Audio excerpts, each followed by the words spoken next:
Hi guys, and welcome back to another episode of the Athletes and Culture podcast. I'm Henoc, your host.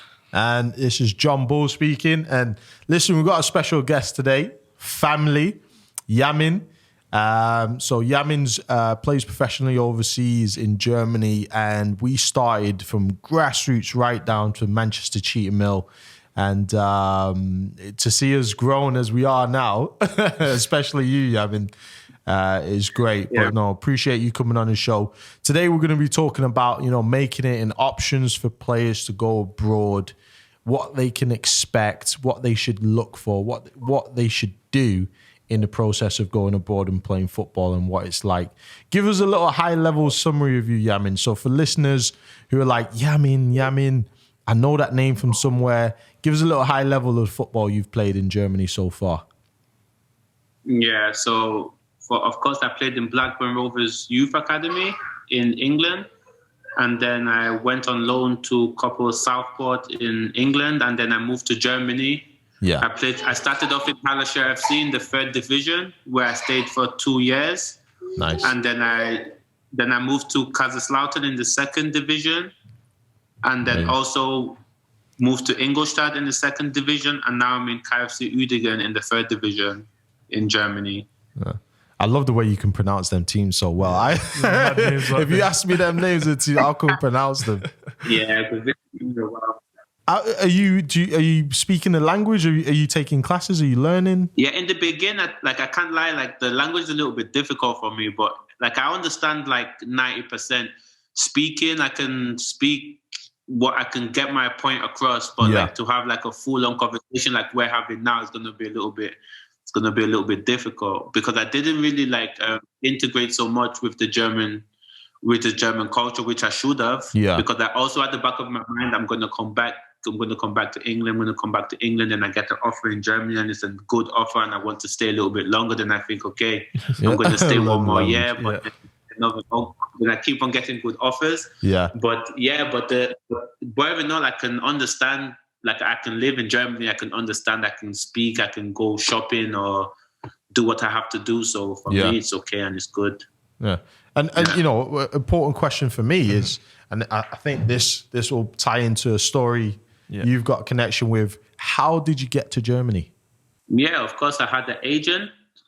I was going through a hard time in England with clubs and stuff throughout the youth team, and so I wasn't really happy with where I was in England. And then I spoke to my agent, and my agent said to me, there's an option, you have an option there, you can go to Germany. Because also in England, when you're a young player, you're kind of tied to a club. I don't know if you know this, you can't just leave the club at any time. They always have a compensation over your head, if you're a young player. So my agent said, if you go abroad, then everything will be wiped clean and you can make a name for yourself abroad and even come back to England. So that was the plan initially, to go 1-2 years abroad, play well, and then come back to England. But then I decided to stay in Germany because it was nice for me, and so that's how it came about to go abroad.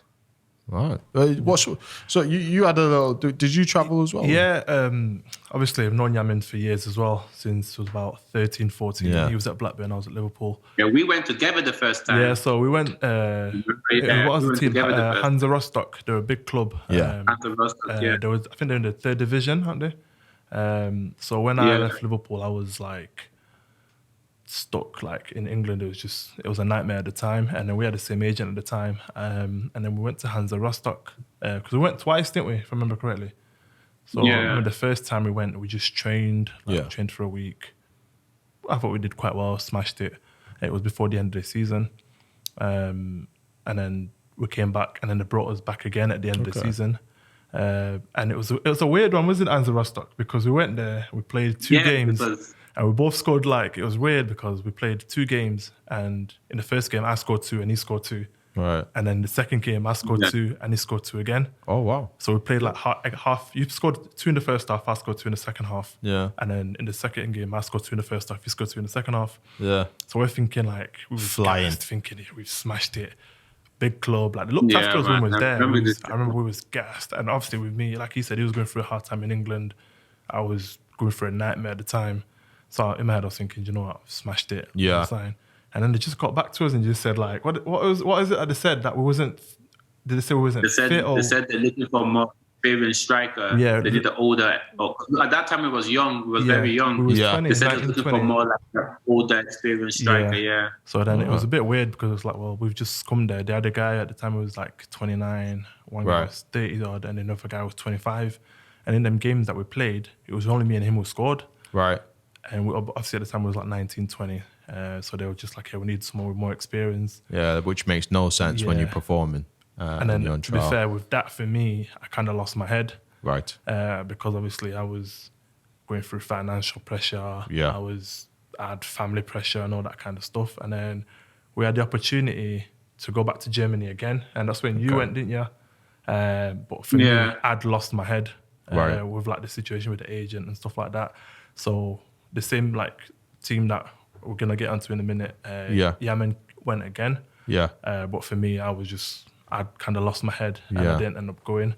Right. But yeah, talk us through that. The second time you went, just before you signed for Halisha, just talk about. Yeah, so the second time I went, like obviously, like the first time was a little bit like we felt like we got mugged off in it because like we was literally like the best players there, even in training and everything. Like you could see, they could see, everybody could see it. Like we were the best players there. Even the players was like already like welcoming us and stuff when we came back for the games after because the first time we went for training, like we smashed the training and then they said, no, we need to see you in games, you know, like just another excuse. So we smashed the game. So they had no excuse anymore. Yeah. And then there was like, we need more experienced striker. Yeah. So I was like to my agent, all right, then just allow it in it because we're not going to beg them. If they say no, it's a no. Yeah.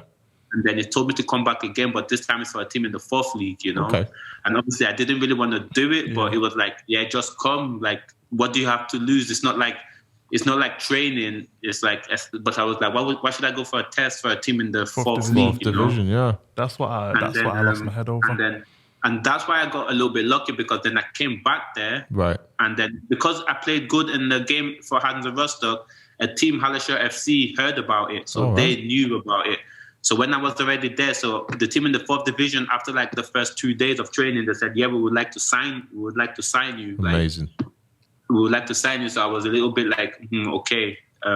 It's a stepping stone, so why not? It's not like I'm coming here to do a long-term contract. So I said to my agent, like, put things in the contract where like if I perform and stuff, it will be easier for me to leave. Oh, okay. So like just before I was about to sign, then I get like a phone call from a 3rd league club saying like, you should come for a test run in our club. Wow! So they came and swooped you before you even put pen to paper. Yeah, just before I signed. But they were telling me not to come to sign, but to come for a test, like trials. Like I say, test, too long trials. Yeah. They were telling me to come for trials. So I was like, okay, but if I go for trials, does that mean like this contract is then over? Yeah. And then the guys were like, we really want you to sign. So sign, or like we'll give you a deadline. Like if you leave here, then you can't come back and sign. Oh wow! So I was like, I had a decision to make: should I go for a league higher or safe option? Yeah. So obviously, I spoke to the agent and I said, look, I've been in Germany in 2 clubs. Like I'm smashing it in both clubs. Yeah. Like I think like if I go there, I will smash it 100%. So let me just go and take my chances because if not, I can always go back to England. You know. Although it wasn't the best situation, but I can still go back to England. You know what? That's a testimony to your attitude and your desire there, because I feel a lot of kids from England will always be like, nah, let's just save option, let's do this or stay in England. So the fact that you had the mentality to be like, you know what, I'll go there and I'll smash it that's rare. It is rare in grassroots and being a young athlete as well, because you should be fearless when you're younger, when you want to get a contract. But a lot of the times, especially nowadays, there's this stigma of stay home, keep it safe, and just stay there. But you said no. Yeah, like that's the problem. Like everyone is like they're so scared of like for the future, but you're only going to go through this once. Like in each age group, like you're going to sign your first professional contract once, you're going to sign your first YT once. Facts. You're going to go through all this once. So why not just like do what makes you happy and take the chances? Because in football, there is no safe. Like you can be like the best player. Like we've seen it, you can be like the best player in the youth team, all throughout the youth team, and then another player that played no games. Yeah. Like let me use for example like Jesse Lingard, because I grew up like the same age group as them. In the academy, he was not like a named player like everybody knew, like Jesse Lingard. Yeah, it was Pogba, Ravel Morrison, and Tunnicliffe, and these other guys. But compare Jesse Lingard and Ravel Morrison now. Obviously, he's had like a bigger career than Ravel Morrison, where Ravel Morrison was like destined to have a bigger career and by far the more talented player. Like he was one of the best players like I ever played against, like in the youth level, you know. Everyone says that, you know. Yeah, but it was like it's no joke. Like he was like something special. So like you just have to take your chances. And obviously, I don't know where he went wrong throughout his career and stuff. And Jesse Lingard just probably like took more risk or just took his chances or like whatever. I don't know. So that's just like one example of like two players. So it doesn't really matter. Like there's no like safe option in football. If I'm trying to say like, there is nothing safe, so you take your chances and then you see where that leads. For me, that's how I think like the young kids should look at it. Would you say that's a major turning point for you and why you've got the success today? You just having that attitude. At what point did you think, right, you know, I'm going for it?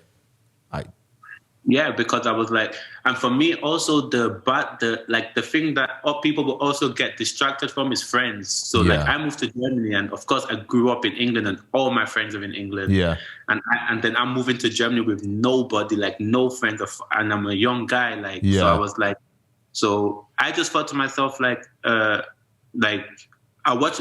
At that time, I was watching a lot of motivational videos at that time. Yeah, and then I was seeing like people take chances. You have to know why you're doing it, and you have to have like own thing. So if you have your why, then you know like then everything is easier and stuff. You know. So obviously, I found my motivation there, and like so I was like, okay, so I have to make it, because like in my age group, also in Blackburn, like only one person went to the first team, Adam Henley. Only one person really did. So it was like also like.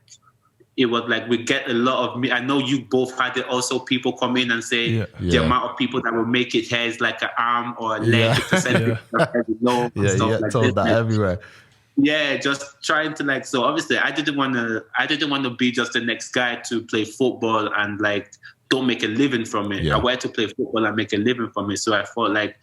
So when I went to Germany and I saw like, okay, I'm smashing it there in these leagues. So I said, okay, let me just go full out there. And if I smash it, I smash it. And for sure. I don't want to don't go to Germany and have the regret of like, oh, maybe I could have smashed it in Germany and whatnot. So this is why I decided to just like go full at it. Yeah, love that. What was, just before you went to Germany, because once you left Blackburn, you played non-league for a bit, didn't you, with Southport? How did you find, what was the transition like from going from training every day at Blackburn in the reserves and stuff, or sometimes with the first team, to training maybe part-time with Southport? How did you find that? Yeah, it was, in the beginning, it was a little bit annoying in the beginning, because like, for me, like I felt like I got forced into Southport. Yeah. In the first place, because I had like options and from higher leagues and stuff, but it was kind of like I didn't know nothing about agents. Like I wasn't with the agent I'm with now. I didn't know. I was a young player. Like my dad said, don't sign for this agent. Like agents are bad. Some people tell you like agents are bad. Agents are this. Agents are this. But what I got to realize is like agents are not bad people. Like. I would advise, like, people say, like, don't go with agents. Like, I know that's what, like, most parents say, like, it's bad for kids and stuff. But the most bad thing for kids, in my opinion, is the clubs, like the football clubs. Because if you're doing good for them, everything's great. But if they don't want you anymore, then they treat you so bad. Like they're so quick to let you go. They're so quick to let you go. There is no loyalty in clubs, and I see this in every single club I've been to. Like, everywhere I've been to, there's always one player getting treated so bad in the clubs. Like it's in every club for sure. And they just like, that's all. If you have an agent, the agent can bring you to like the contact, because it's always like if you want more money or you want this or you want this, it's always like, oh, you're greedy. Oh, you're greedy. Why is asking this? Like, oh, it's a greedy guy. He's asking for too much. But if you have a barrier in between to somebody to speak on your behalf, so it's not really you speaking, so it doesn't really come back to you or affect you in that sense. Yeah, that's really interesting because you've had a positive experience, with your agents negotiating your contracts abroad. We've had a contrast of people coming in saying, some agents are not really in it for the right reasons. So it's good to hear that you've had good experiences there. Would you say? But of course, I agree. I agree with them. Like, it's good and bad. Like, but you have to know. It's like with everything. It's like your relationship, your wife at home. You have to know who you're dealing with. Like, some people. You say that with experience. You said that with experience. Yeah, but it's like in life. It's like everything. There is no good or bad. Yeah. It's just like good and bad. So you have to know who you're dealing with. Like, you can have like a good girl in your house, or you can have a really bad girl that's gonna divorce you and take all your money. Or you can have a really good girl that will just buy you, but like be by your side. Look at Kobe Bryant, for example. Yeah. His wife stayed by his side through everything, like bad or everything. So it's like that. So like, people, of course, would have bad experience with agents and stuff, but my opinion would be like, if you find a good agent, like, and you know it's a good agent, it's better to have one, not to have one, because like all these football clubs or your parents will also tell you, like, unless your parents could do it themselves and they've got like experience in this, then that would be ideally the best option, because your parents want your best interest. But if not, then my advice would be, if you have a good agent and you know it's a good agent, then my advice would always be to go for one. Because I know, like, when I was growing up, like, my Blackburn said to me, don't go with agents. People like brainwash you to think like agents are bad people, but in reality, it's both ways. Like, some agents are good, some agents are bad. So for sure, it don't really matter in that case. So, so my question is, kids going abroad, would you absolutely say, look, find yourself a good agent before you go abroad or before you're about to sign a contract abroad? Because like you said, would they bridge the gap and have those difficult conversations in replacement of you? Would you say absolutely? Especially, you're going to a foreign land. You're going to somewhere that's not familiar to you. So would that be one of your advice? Find a good agent, let them bridge the gap and let them negotiate for you, because you're in uncharted territory, essentially. Yeah, for me, it's like, you have to find the agent that you absolutely trust, because when you go there in the first place, you don't speak the language, you know nothing. So you have to just trust what they say to you. If they tell you they offered you like 5,000 or 10,000 or 100,000, you have to be able to trust your agent and believe your agent. And the good thing in Germany anyway is you can actually see your agent's contract, you can see what your agent is. So there's two contracts. So it's your contract and your agent's contract. And by law, your agent, you can see everything that your agent's saying on the table or negotiating, whatever. So this is also a good thing. Is that the same in the UK? I'm not too sure. It's something I have to look into. That's what it might be. But I just realized that, when I was in Germany, because for the different clubs I've signed, they give me a copy of my agent's contract. Yeah. So that's the other thing. Like, so you also have to have 100% trust in your agent or your family member or whoever's doing the deal. Like, have 100% trust in them. I don't think it's a bad idea to go abroad. Like, it can't be a bad idea if you just know what you want. Like, look at Jadon Sancho, for example. Yeah, true. That went abroad. If you know what you want and know why you're coming, it's not a bad idea. But you also need like a strong family and support system and positive people around you. Like, that's the most key thing. Also, like, if you have negative people around you, because when I first came here, I was young. Right. I came to east of Germany. This is not like it's a little bit racist, I have to say. Like, all right, let's touch on that. So, were they really the first? Was that when you both went, or was it when you signed the second team? When I signed the second time, but both clubs are in the east of Germany. Like, the first time we didn't really experience it because we were just in the hotel. We didn't really go out. We got told a couple of crazy stories, didn't we? Because remember the week we arrived. About the players getting locked in. Yeah, so basically the week me and him arrived in Germany. The week before that, the team had been struggling. Right. They hadn't scored a goal in like 7 weeks, and they got battered like What? they got battered like What? 6-7-0. But I thought you meant physically no, bad, no, no. like the fans getting. No, they got I thought they that played was- the game and they got battered, and then their fans locked the players and the staff in the stadium until, was it like midnight or something like they said? Yeah. It was like the whole Because stadium of the fans surrounded. They weren't letting the players. That's crazy. leave until like police had to bring in like the army basically to come and like let them out. That's crazy. So Yeah, and also like in my case, like I got like the Hitler sign drawn on my car. Oh no! Yeah. You got a swastika drawn on your thing? Let's talk about that. Yeah, A Hitler sign. what is it called? Yeah, The for what? swastika. Swastika, They yeah. took my number plate out, like my number plate. Yeah. Right. They took it out of my car and then they put the Hitler sign where my number plate originally goes in. That's What club was this at? Was this at Hallisher? It's Halle. It was at Halle when I was in Halle. Like it was in the city. It was in the city when I was like, I went for something to eat. I parked my car and then came back and this happened and stuff. So like it was a little bit tough. Like, and then you have people saying like, I don't understand. At that time, I didn't understand German, but when you just feel they say something racist. yeah, like, racist to you. Yeah, you just like the tone of their voice and stuff like this. And then I'm sitting in my friend's car one day, and then a kid walked past me and said something, and then my friends were like shocked, like going like, "Oh my god!" Yeah. And then I said to them like, "What's up?" And then they said to me, I don't know if they're lying or not, but they said to me that the kid said to them, "Mom, why is it that color?" Oh Wow. my days. So obviously it was like, in this time was like a hard time for me. And like, there was many times where I just felt like, I don't want to be here anymore. Like after 6 months in, I signed. After 6 months in, I wasn't playing. Nobody in my team spoke English. Like my teammates did, of course, but like the staff didn't speak English. And obviously I didn't want to be translating through my teammates. Like if you want to say something to your trainer, you want it to be private. Yeah. I couldn't even speak to my trainer at that time. So it was so difficult for me. And I was like, yes, and I was living on my own, like 19, 20, living on my own in East Germany. Didn't want to leave my apartment because it was like people look at me funny on the street. But like the first 6 months I've lived there, I've not seen one black person. Also, it was just like, it was so difficult. And I'm happy I stuck through it because like the 6 months after all this, then that's when the good times started to come. Yeah. So like if I just quit in the winter and just went home, then I wouldn't be in this position I am in that I'm in now. Because after that time, this is when all the good things came.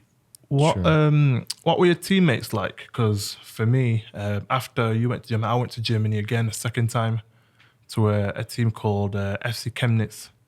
I can't remember. Chemnitz. So I went to Chemnitz, and everything was good when I got there.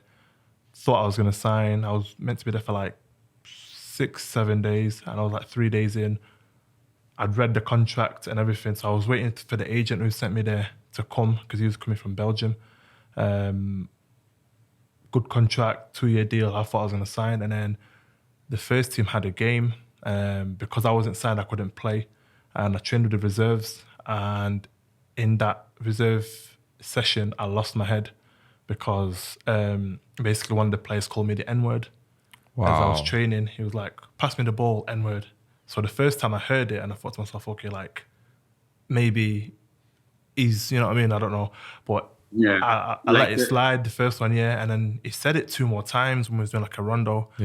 And all I just remember just seeing red and like just basically wrestled this kid to the ground. And in the end, I went to the hotel, called the agent, said, "Look, I'm not signing here because if someone can I'm meant to be signing the next day, but if someone can be disrespecting me and calling me the N-word, it's not even a play in the first team, it's a play in the reserves, then this isn't somewhere I should be signing."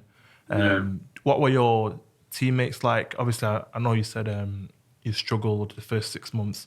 Did you have any support with your teammates, or was there anyone at the club who could like say anything? When I first signed, it was very difficult for me because like the thing is like, because I've been in Germany long now, like I know like the different mentalities. Like the people from the east of Germany, they have a different mentality and a different mindset. Like where I'm living now, like the west of Germany is more like us, like English, like cultured people, like down to earth people, don't care about color and stuff. But in the east of Germany, it's still a little bit like old fashioned and like old school. People with like Hitler and these things and like my teammates, like the people from the east were always strange. They didn't want to speak English. They say, yeah, you must speak German, and these things, like, and all these things. But so luckily there was one guy. So like I signed there miserable, like speaking to nobody. Imagine like just coming in. I didn't have a car, nothing, no German, nothing. Just coming in, walking to training from my apartment. I took one not so far. Right. So walking to training from my apartment, training, not understanding nothing, just watching the drills, then copying the drills and stuff, going home. And then luckily one guy came from Vienna, from Austria. Right. So then we bonded and every day I was with him chilling and stuff. Like, so in my first team, that was like really the highlight. And then later on, some cool guys came along and stuff like this. But like for my teammates, I didn't really have like a racism comment, because there was also one guy in my team that was like a legend and he was black. Okay. So Patrick. Yeah. It was like he came because this team came from like the 6th league up to the 3rd league. Yeah. And he came from them like through all the leagues. Yeah. And he was still there. So I think because of him, like people didn't really give me the like racist card. Yeah. Right. Just not for my teammates, but like outside, of course, it was a little bit. The princess. She wants something. And so like for my teammates, it was kind of okay. It was kind of okay. Just the fact like the language barrier and like and everything was not so easy in the beginning. So my teammates was not so bad like Chemnitz. And Chemnitz also, I know that Chemnitz is also like more in the east of Germany, East Germany. Like it's just all these places in Germany. Like now a lot. Like then when we came, it was a lot worse. Like now it's getting better. Now there's a lot of black players. Like when I was in the east of Germany, like I'm not even joking. In the first 6 months, I didn't see one black person in my city. Like, this is no joke. I didn't see one black person in my city. And I was saying to my agent, like, how is this possible? Like, it's daunting, isn't it? Not being able to see someone that looks like you. Because like we're young, like, when we go out in Manchester or stuff, when I was younger. Everyone, every type of race, everybody from all cultures, everybody, like, it's just like, calm, you go to the park, you see everybody chilling together, like, it's easy. But there I didn't see one black person and everybody looking at me strange, you know? So I was saying to my agent, like, how is this possible? Like, I've not seen one black person in 6 months. Like, that's nuts. And for people listening in, I'm talking directly to you guys now. Listen, there's lots going on about racism in sports and stuff, and this is probably one of them moments where you understand, there's things in day-to-day life of people of color that they go through that the newspaper won't report on, or there's not enough light in it. But we go through these things. And an athlete like Yamen, who's playing at a very good level in Germany, will still get this type of abuse and racist abuse. And he has to deal with this as a norm. He has to build callous and deal with this as a norm in his life. We're in the 21st century. Just bear that in mind. And I definitely think it's unacceptable. And, some people might say it's only a minority. No, well, let's be honest. There's a lot of athletes now of colour dealing with this on a daily basis. Yeah. And it doesn't just come down to sports. It comes down to normal working life as well. So to hear that you've been through that and you've actually still had the nerve to still stay and, like you said, you're glad that you stayed there for 6 months because now you're reaping the benefits of being strong and staying there. Now, for Yamen, for maybe, let's say another Yamen is in England and is listening to this now and he's black and he's of not just black, but of colour, and he hears this podcast and he's got a trial somewhere in Germany. What sort of advice would you give him right now? From your experience, what sort of things would you be saying to him right now? Yeah, like I would say, like at the end of the day, like all this thing, like it's bad racism and stuff, but you have to also look past it and just like deal with it. Like if you have your mind set or something, like the way I see it, like we never know what Henoc could have done in Germany because one guy came and destroyed everything. You know what I mean? Mm-hmm. Maybe if Henoc had a cooler head and just like laughed at the guy and just like, oh, go away and stuff. Mm-hmm. Like things might have been like a lot different for you. Like we could have been probably like together now because we started the journey together, exactly. you know? Mm-hmm. So we could have been together now, like laughing at these guys. Like now I laugh at these guys, like these racist guys, because like all the guys in my team that was looking at me funny, like my career in Germany has been like much better than theirs. So all you have to do is just like suck it up and just like deal with it, because that's what I did. Like, of course, everybody will tell you a different advice, and this is just my advice. I'm not saying it's the right advice or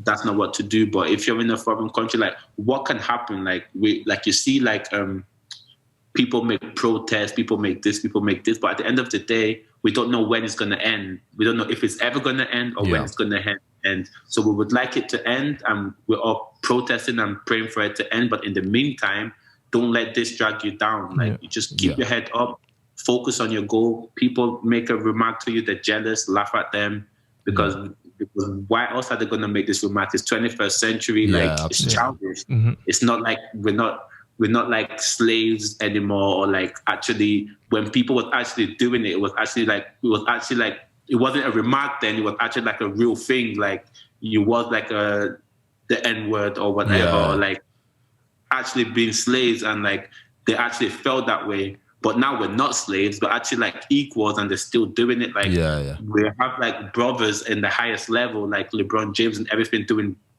good things for our community, and like even more advanced than the other guys. So like, why should we be like be mad about it or be down? Just laugh at them. They don't know what they're talking about. Like the most important people will see us as equals anyway, and like that's how I see it. That's just my thought on it, and I don't let it beat me up or get crazy about it, because why? If somebody comes with the N-word, I hit them, guess what? I'm going to jail. Or I'm going to straight away. I'm going to sell. I'm going to find it, going to take career money. over.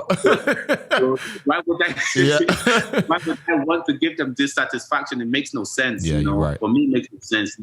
You call me the N-word, I will be a little bit. Sometimes you can't control it. You see red, but if you can't control it, just thumbs up, whatever, you know. Yeah. Keep moving. You have for me, I have a family, I have a wife, kids at home. I just come back home and I smile and everything's good for me. If you don't have this, then you have to find something that will keep you sane or keep you going in these hard times, you know. And let me relate that to parents probably listening to this. You know, Yamen's a byproduct of an upbringing of strength, you know, mental strength, and I know definitely, because our family is very close, that your parents would have been reiterating this to you. Listen, focus on your dreams, laugh it off.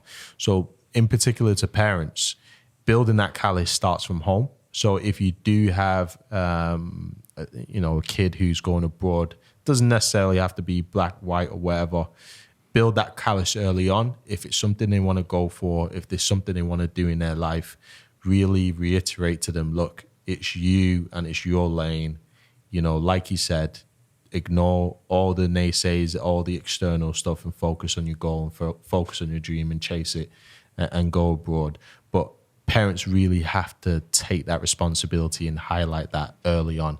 Would you say that's a major key? Yeah, definitely. I think parents play a big part in the resilience that their kids have, if that makes sense.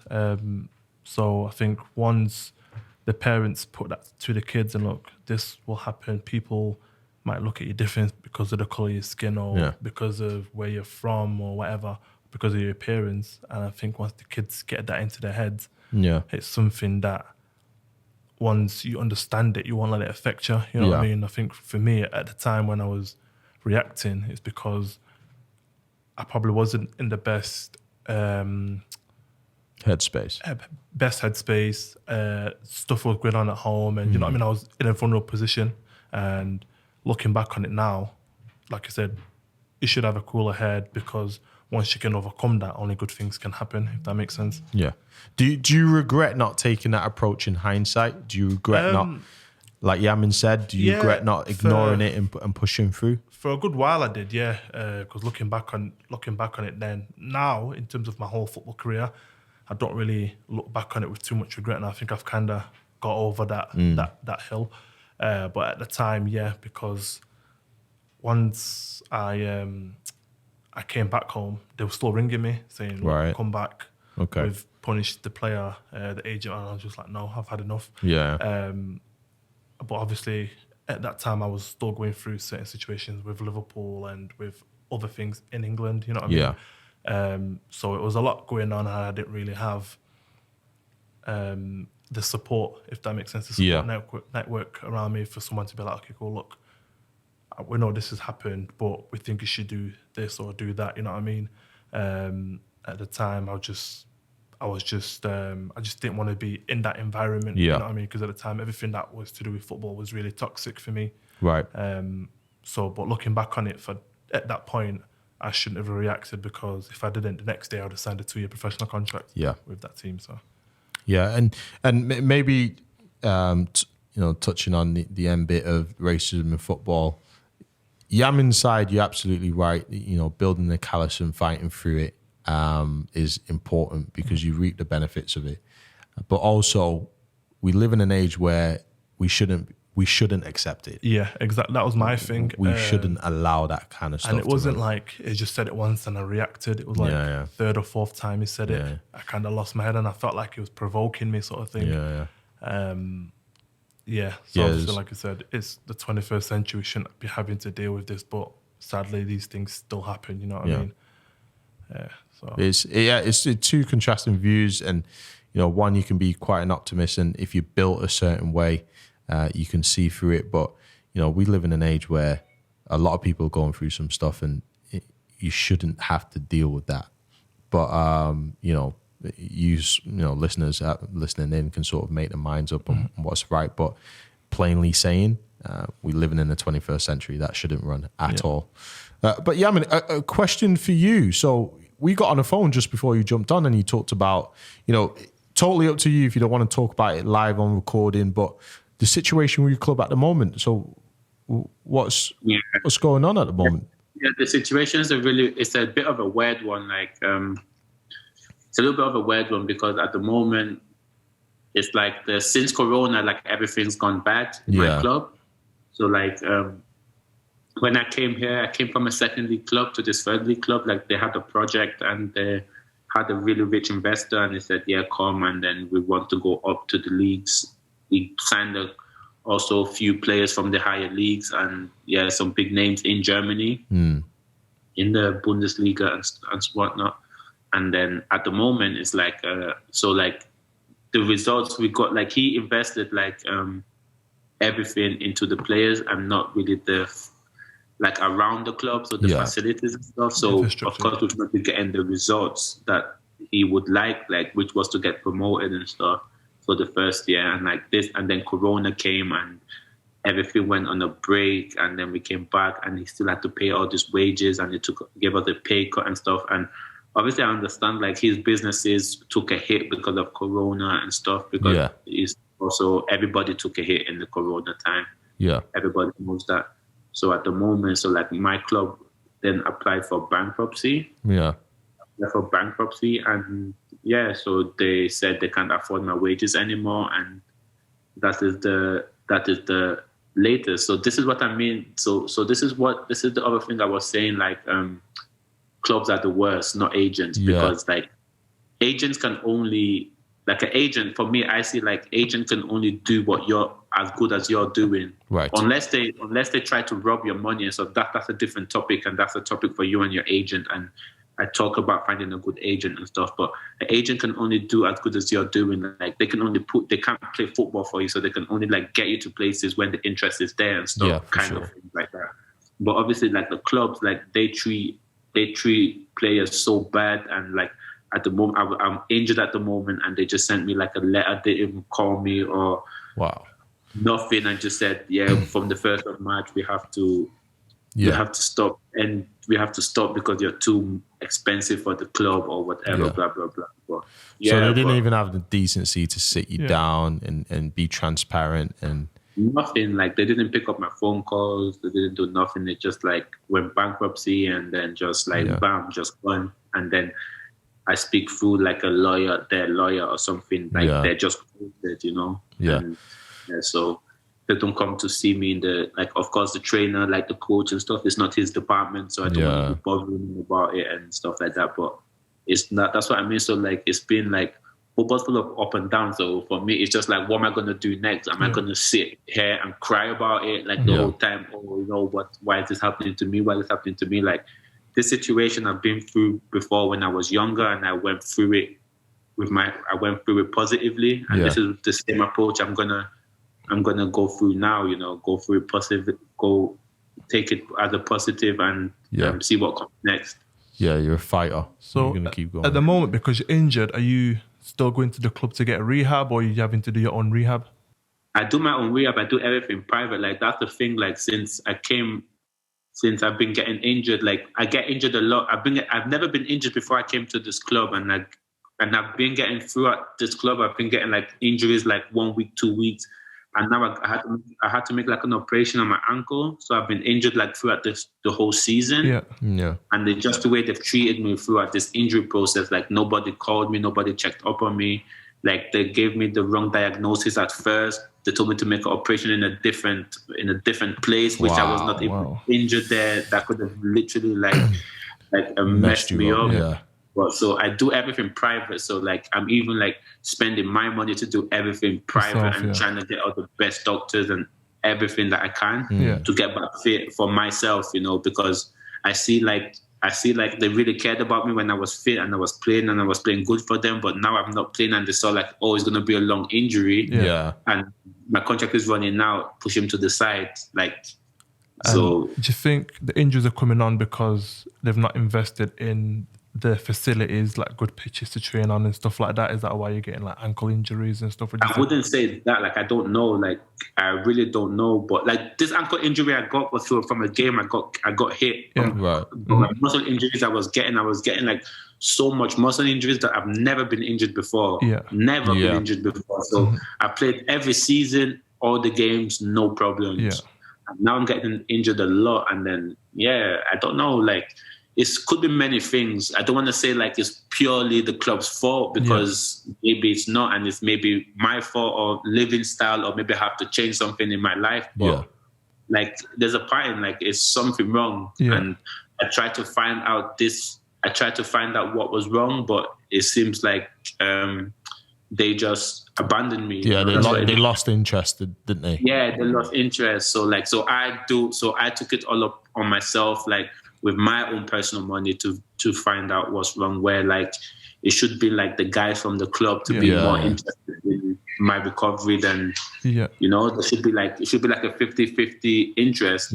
But because they obviously had all this in mind, maybe they had this in mind in the beginning, like they was gonna do this, so that's why they didn't really care. So they had an excuse then, didn't they? Interesting one. So I will just see what happens on this situation. And well, you're touching on something that happens on, you know, I know stories in the UK where someone's got injured and the clubs just said, all right, that's it, we're not interested anymore. And sometimes it's not even injury, sometimes it's like contracts, or, you know, you've got a really good story which we'll go into, and how they've dealt with you in your contract, and how they sort of let you run a year and not give you any indication. And you know, it begs the question of, are clubs doing enough? Are they doing enough to protect players and protecting their well-being? Because at the end of the day, this is your profession. But that's the thing. Like, they don't care. Like, in my experience, they don't care about. It's a business. In my experience, it's a business. Like, they're businessmen. Like, the people that own the club, they're businessmen. Like, you don't care about your products. Like, they don't care about their products. Some do, like the correct ones and the God-fearing ones and stuff. Some might do. But like, in general, I see it as a business. Like, this is why I say, like, you shouldn't really be attached to them, because when it comes for them to, if it's you or something else, like, you're gone. Like, and there's no remorse. Like, you could look at them like, but it's me. Like, we spoke when you said, like, you said I was a club legend and stuff like that. like I have another example. Like in my old club, there was this guy that's been there in Ingolstadt. He's been there for 10 years, captain of the club. Like 10 years, he's been with them to Bundesliga, been down with them to second Bundesliga, stayed with them throughout bad times, good times, captain, 10 years strong, has his own place in the locker room. He has 2 seats in the locker room. That's his. Veteran.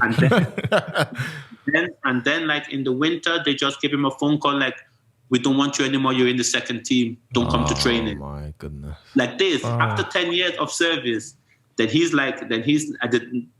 in Germany we have 2 pre-seasons. We have one in winter after the winter break. We have a winter break in Germany. Right. So after Christmas, we have Christmas off, and then we come back. Then we have another pre-season, and then we start like end of June. Right. End of January. Sorry, we start end of January. So they called him in the Christmas break, like, your service is over.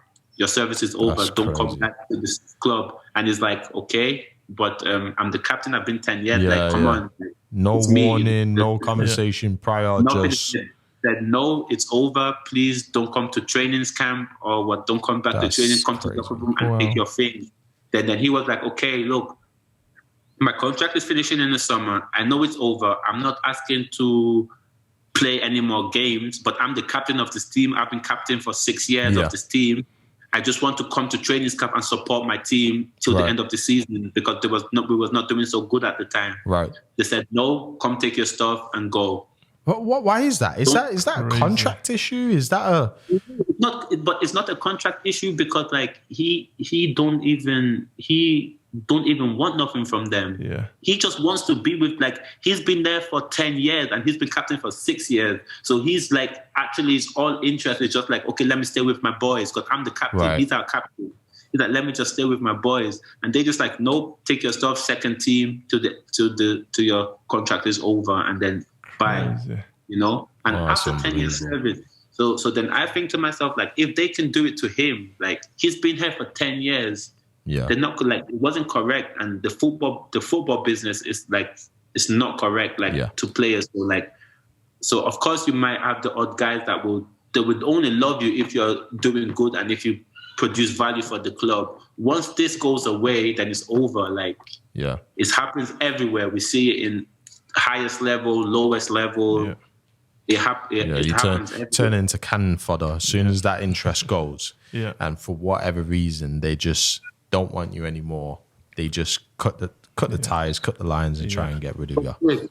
So quick. And then when they want to give you a new contract, they will be like, if you don't want to sign, they'll be like, come on, we need you, blah, blah, blah.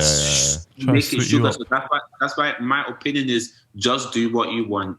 Take whatever you want, ask for what you want, do whatever you want. Because when it comes for them to do what they want, believe me, they will do it. And no one's regulating them as well. Yeah. Like these clubs aren't being regulated enough. They're not being watched. They're not, because it goes right down to, I think it's abuse. Mm-hmm. Especially for a young adult, teenager coming up through the ranks. It's child abuse. Let's call it what it is. Because they'll do whatever. They'll promise you the world, mental warfare, and then they'll pull things right from the rug. They'll just pull it away. They'll disregard you, and who's monitoring that? Who's protecting you? Mm-hmm. I mean, you can talk about contracts all day, but you just touched on you're under a contract, but clubs can just say, "Oh, we don't even care about that either. We're not paying you." It can make your life so miserable that you don't want to even have a contract anymore. Yeah.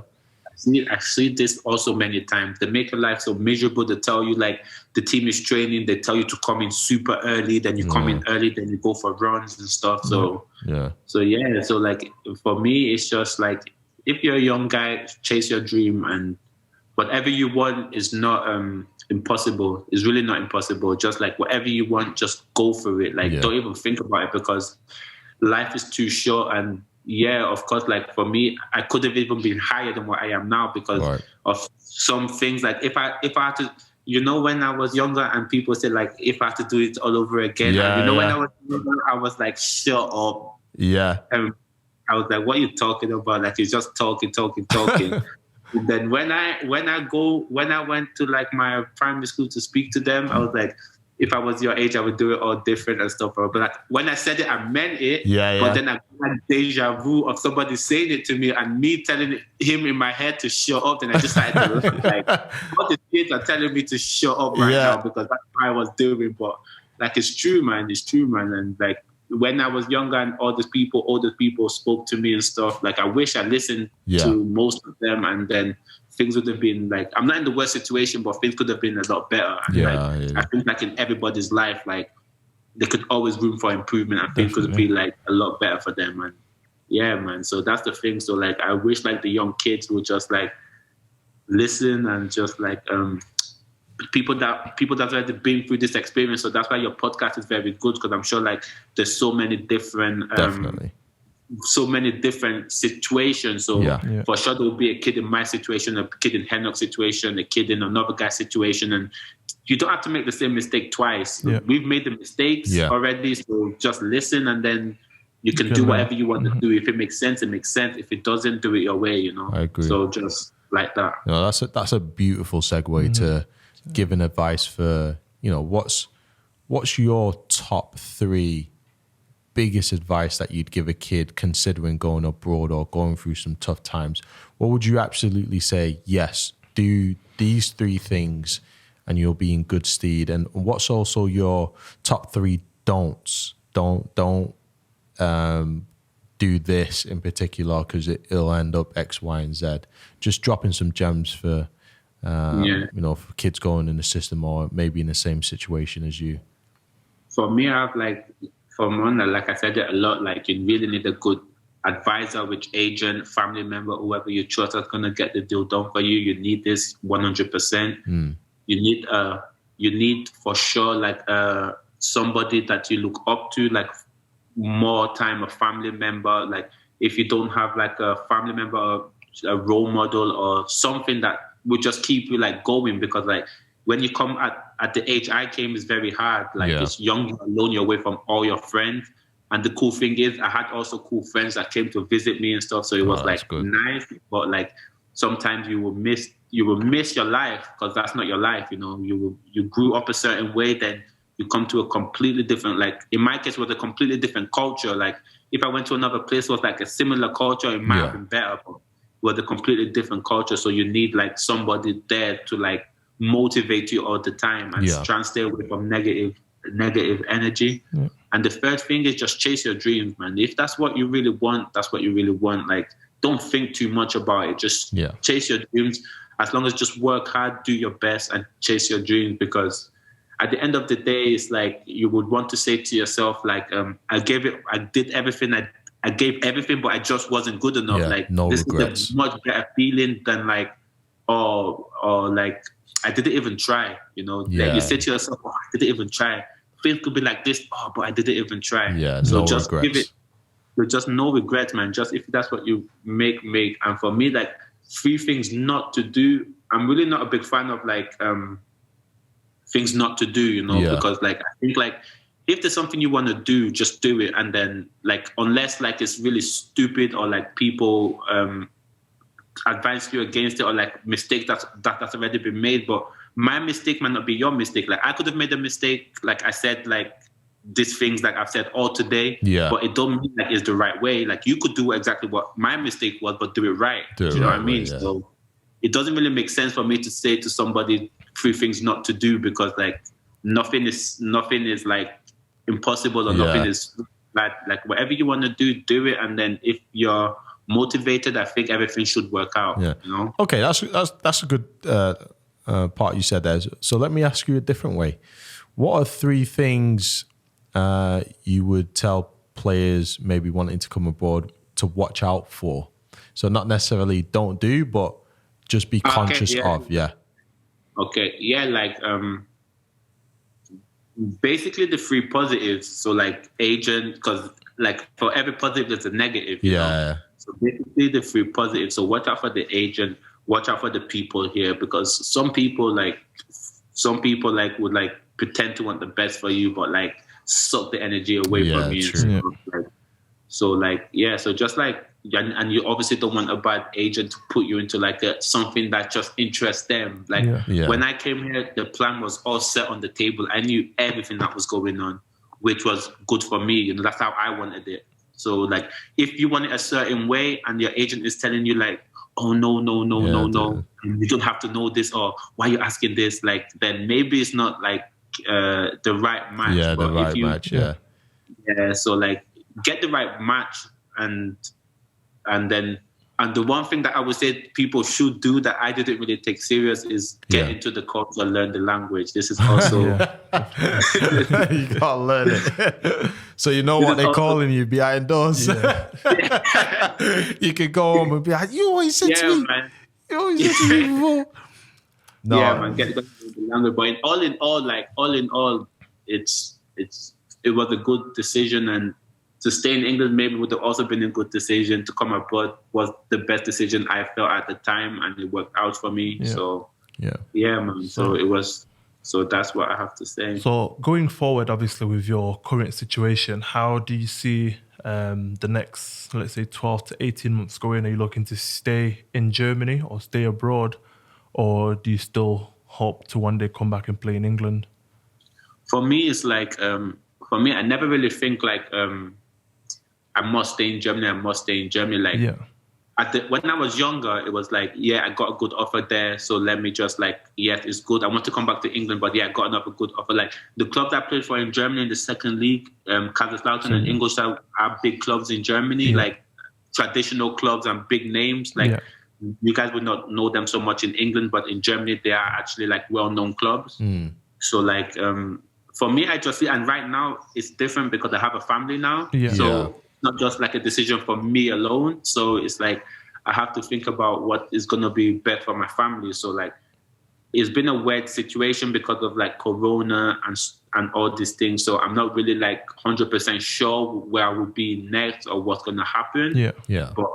But I would just see what happens, and like I would just take the best decision for me and my family at the time. So it could be England, it could be Germany, it could be anywhere else. So for me, it's just the best decision for me and my family at the time.